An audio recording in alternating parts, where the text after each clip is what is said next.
పూణే కేతన్ హత్య కేసులో సంచలన విషయాలు వెలుగులోకి వస్తున్నాయి. సియా గోయల్ ఆమె ప్రియుడు చేతన్ మధ్య భారీగా లావాదేవీలు జరిగినట్లు అనుమానిస్తున్నారు. సియా గోయల్ ను చేతన్ బ్లాక్మెయిల్ చేసి హత్యకు ప్రేరేపించాడా అన్న కోణంలో విచారిస్తున్నారు పోలీసులు. మే 30న కేతన్ను హత్య చేసేందుకు మొదటిసారిగా ప్లాన్ చేశారు. దాన్ని అడ్డుపెట్టుకుని భారీగా డబ్బులు వసూలు చేసినట్లు సమాచారం.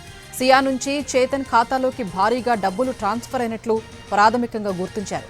ఇద్దరి బ్యాంకు ఖాతాల్ని ఆడిట్ చేస్తున్నారు పోలీసులు.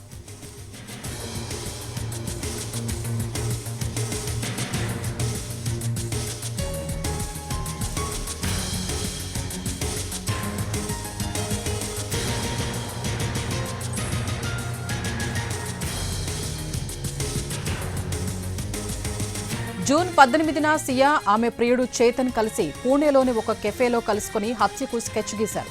కెఫే సీసీటీవీ ఫుటేజ్లో ఇద్దరూ కలిసి చర్చిస్తున్న దృశ్యాన్ని పోలీసులు సేకరించారు.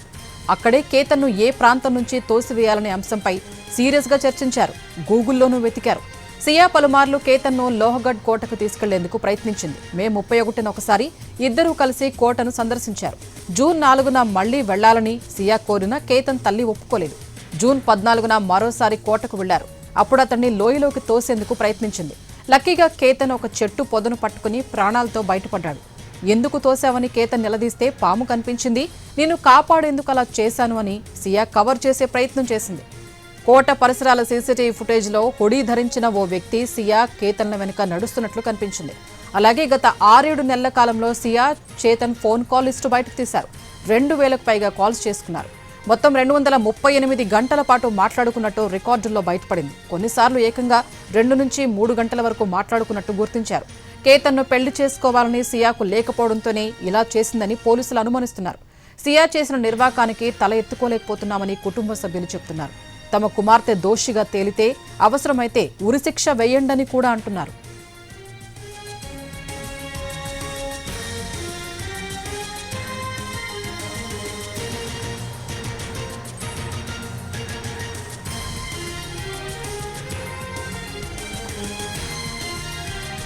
పూణే కేతన్ హత్య కేసులో సంచలన విషయాలు వెలుగులోకి వస్తున్నాయి. సియా గోయల్ ఆమె ప్రియుడు చేతన్ మధ్య భారీగా లావాదేవీలు జరిగినట్లు అనుమానిస్తున్నారు.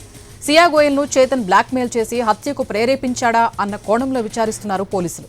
మే 30న కేతన్ను హత్య చేసేందుకు మొదటిసారిగా ప్లాన్ చేశారు.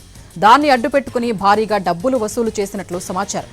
సియా నుంచి చేతన్ ఖాతాలోకి భారీగా డబ్బులు ట్రాన్స్ఫర్ అయినట్లు ప్రాథమికంగా గుర్తించారు.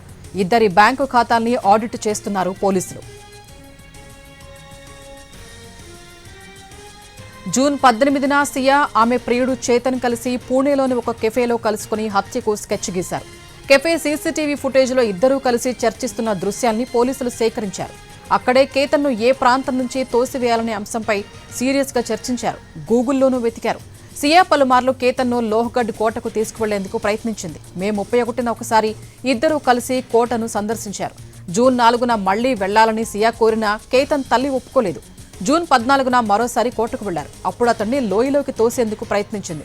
లక్కీగా కేతన్ ఒక చెట్టు పొదను పట్టుకుని ప్రాణాలతో బయటపడ్డాడు. ఎందుకు తోశావని కేతన్ నిలదీస్తే పాము కనిపించింది. నిన్ను కాపాడేందుకు అలా చేశానని సియా కవర్ చేసే ప్రయత్నం చేసింది. కోట పరిసరాల సీసీటీవీ ఫుటేజ్లో హుడీ ధరించిన ఓ వ్యక్తి సియా కేతన్ల వెనుక నడుస్తున్నట్లు కనిపించింది. అలాగే గత 6-7 నెలల కాలంలో సియా చేతన్ ఫోన్ కాల్ లిస్టు బయటకు తీశారు. 2000కు పైగా కాల్స్ చేసుకున్నారు. మొత్తం 238 గంటల పాటు మాట్లాడుకున్నట్టు రికార్డుల్లో బయటపడింది. కొన్నిసార్లు ఏకంగా 2 నుంచి 3 గంటల వరకు మాట్లాడుకున్నట్టు గుర్తించారు. కేతన్ను పెళ్లి చేసుకోవాలని సియాకు లేకపోవడంతోనే ఇలా చేసిందని పోలీసులు అనుమానిస్తున్నారు. సియా చేసిన నిర్వాకానికి తలెత్తుకోలేకపోతున్నామని కుటుంబ సభ్యులు చెబుతున్నారు. తమ కుమార్తె దోషిగా తేలితే అవసరమైతే ఉరిశిక్ష వేయండని కూడా అంటున్నారు.